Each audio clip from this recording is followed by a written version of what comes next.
কংগ্ৰেছে এই ৰজামতন যিটো স্বভাৱ এই স্বভাৱটো বাদ দিব লাগিব আৰু তাৎক্ষণিকভাৱে কাম কৰিব লাগিব তাৎক্ষণিকভাৱে প্ৰফেচনেলি কাম কৰিব লাগিব আমাৰ বিৰোধী দলপতিজন কালি থকা হলে আমাৰ কাৰণে বেছি ভাল আছিলে আমি একেলগতে কথা পাতি সিদ্ধান্তবিলাক একেলগে আগবঢ়াই লৈ যাব পাৰিলো মই আপোনালোকক এটা কথা কওঁ দেই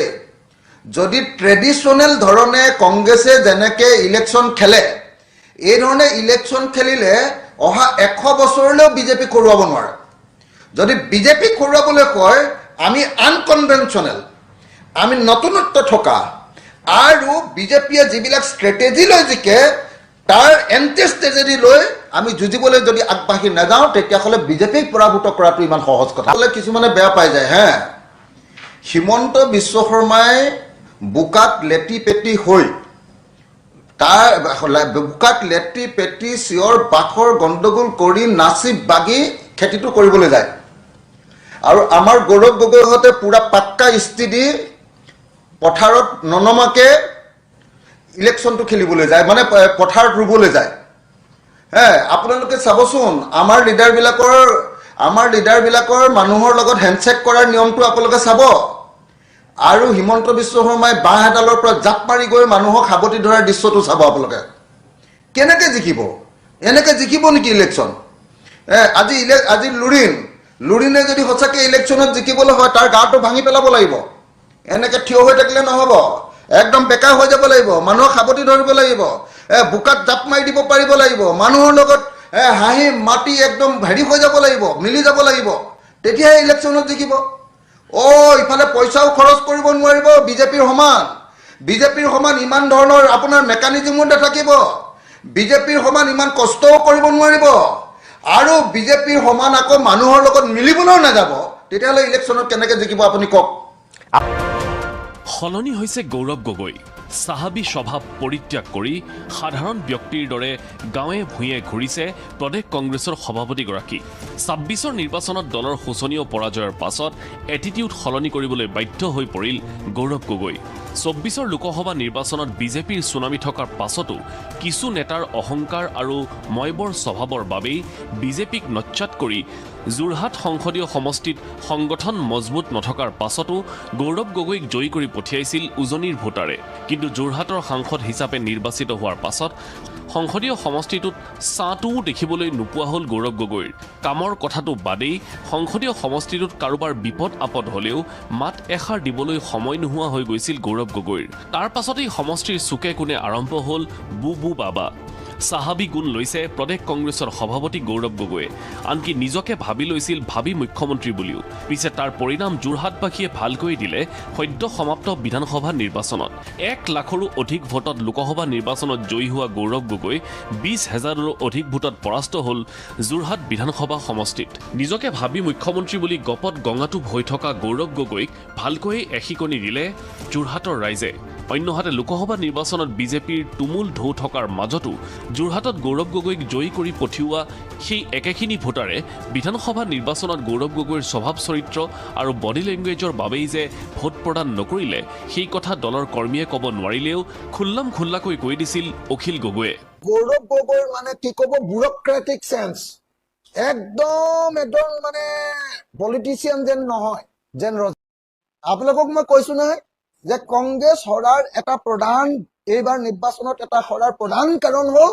গোটেই দিল্লীৰ ওপৰত নিৰ্ভৰশীলতা আৰু সাংঘাতিক ধৰণৰ গৌৰৱ গগৈৰ মানে কি ক'ব ব্যুৰক্ৰেটিক চেন্স একদম মানে পলিটিচিয়ান যেন নহয় যেন ৰজা পলিটিচিয়ান যেন নহয় এজন মানে কি কয় আপোনাৰ কি ক'ব ব্যুৰক্ৰেট মানে কি ক'ব আমোলা একদম ৰঙা ফিটাৰ মেৰপাক আমি 3 মাহ সময় ইলেকশ্যনৰ আগত লোকচান খাই গলো এই এলায়েন্স হ'ব এই এলায়েন্স নহয় এই এলায়েন্স হ'ব এই এলায়েন্স নহয় এই বোলে ভূপেন বৰাই বিচাৰিছে এই বোলে গৌৰৱ গগৈ নিবিচাৰে এই বোলে গৌৰৱ গগৈ বিচাৰিছে এই বোলে AICC নিবিচাৰে এই বোলে AICC আৰু গৌৰৱ গগৈ বিচাৰিছে এই নহয় ৰাহুল গান্ধীৰ পৰা চহীটো হোৱা নাই নহয় এনেকে কৈ থাকোঁতে আমাৰ 3 মাহ গুচি গ'ল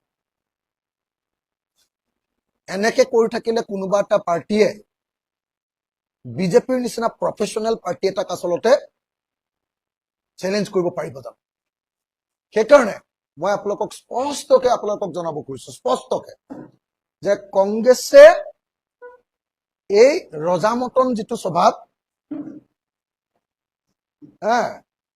এই স্বভাৱটো বাদ দিব লাগিব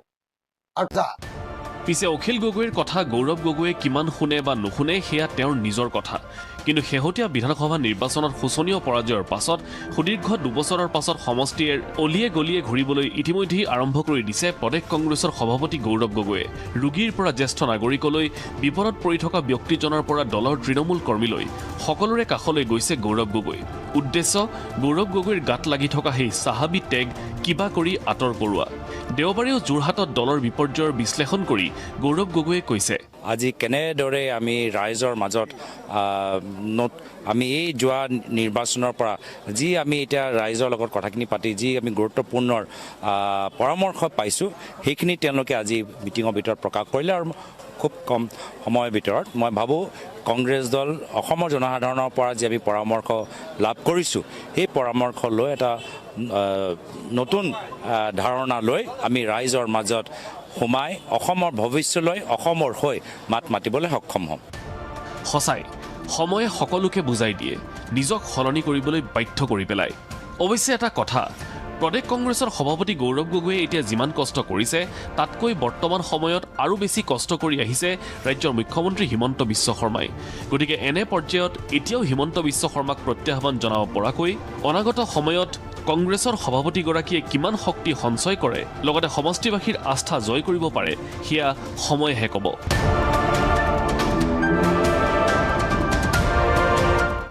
সমষ্টিত আমাৰ দুয়োগৰাকী জ্যেষ্ঠ নেতা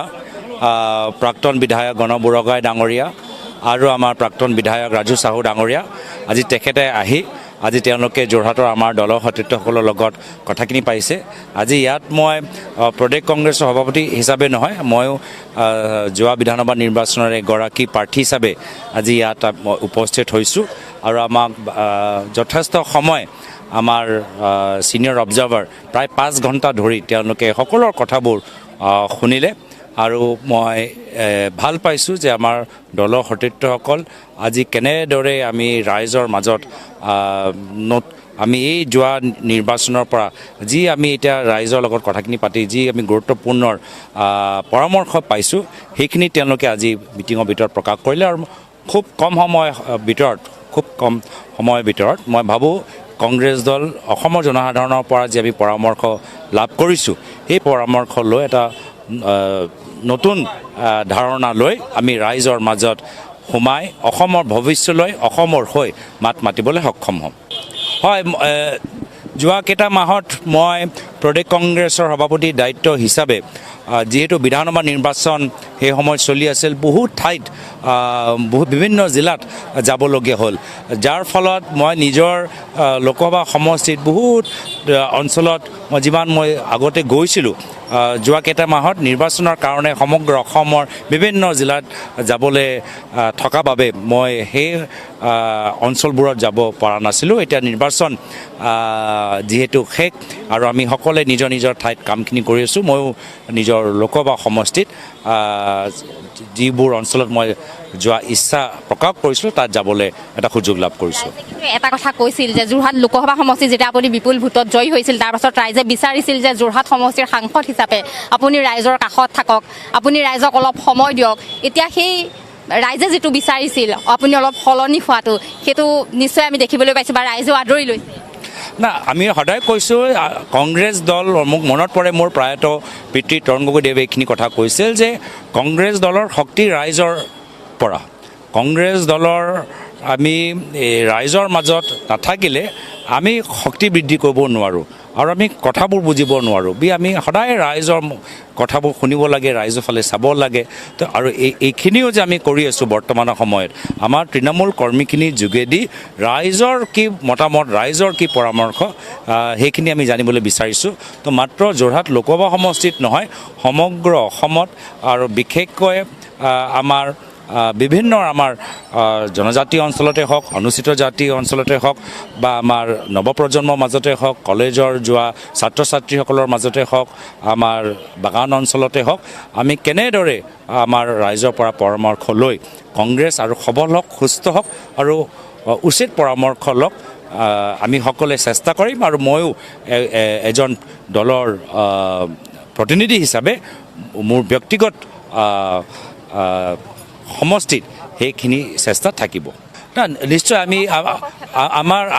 আমাৰ কংগ্ৰেছ দল আমি ৰাজনীতি কিয় কৰিছোঁ? নিজে কিবা MP MLA হ'বলৈ হোৱা নাই, কিবা পদৰ প্ৰতি সপোন লৈ আমি কৰা নাই।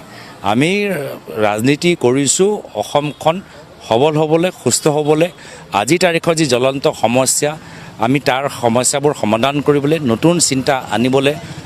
উদ্যোগৰ পৰা খেলৰলৈকে প্ৰত্যেক ক্ষেত্ৰত প্ৰগতি কৰিবলৈ হ'লে। তো সেইকাৰণে এই ব্যাপক যেতিয়া আমি বহল এটা চিন্তা হাতত লৈছোঁ, যেতিয়া আমি ৰাইজৰ ওচৰলৈ যাম, তেতিয়াহে গৈ আমি বাস্তৱ কথাৰ ওপৰত আমি চিন্তা কৰিব পাৰিম। তো সেইকাৰণে গ্ৰাছৰুট কানেক্ট আমাৰ বাবে যথেষ্ট গুৰুত্বপূৰ্ণ। নিশ্চয় আমি বিৰোধী উন্নয়নৰ ক্ষেত্ৰত চৰকাৰৰ ভূমিকা আছে আৰু বিৰোধীৰ ভূমিকা আছে। চৰকাৰ সদায় যে ভাল কাম কৰে নহয়, বহুতকেইটা ভুল কাম চৰকাৰে কৰে। চৰকাৰে যে সদায় গুৰুত্বপূৰ্ণ কামখিনি প্ৰথমত কৰে সেইখিনি নহয়, কেতিয়াবা অপ্ৰয়োজনীয় কামখিনি আগতে কৰে। তাত ক'ৰবাত নিজৰ ব্যক্তিগত স্বাৰ্থ আছে, ক'ৰবাত কেলেংকাৰী সোমাইছে। তো আমাৰ বিৰোধী দল এতিয়া হিচাপে আমাক একো পাবলগীয়া নাই,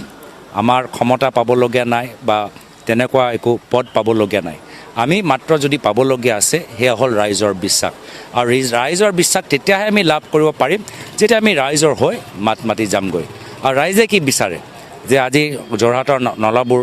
বহল হওক, ষ্টৰ্ম ৱাটাৰ ড্ৰেইনবোৰ হওক, ডাঙৰ ডাঙৰ নলাবোৰ হওক। ৰাইজে বিচাৰে যে আজি ইয়াৰ আমাৰ উদ্যোগৰ ক্ষেত্ৰত সৰু সৰু ইয়াত আমাৰ MSME ইণ্ডাষ্ট্ৰীবোৰ আৰু বহল হওক। ৰাইজে বিচাৰে যে আজি আমাৰ এটা সুস্থ আমি সমাজ আমি গঢ় দিব পাৰোঁ, য'ত অলপ এই নিচাৰ আৰু মদৰ পৰা যি সমস্যা সমাজৰ ভিতৰত সৃষ্টি হয় তাৰ পৰা যোৰহাট মুক্তি লাভ কৰক। তো এই ক্ষেত্ৰত নিশ্চয় আমি যিহেতু বহুতখিনি কথা যোৱা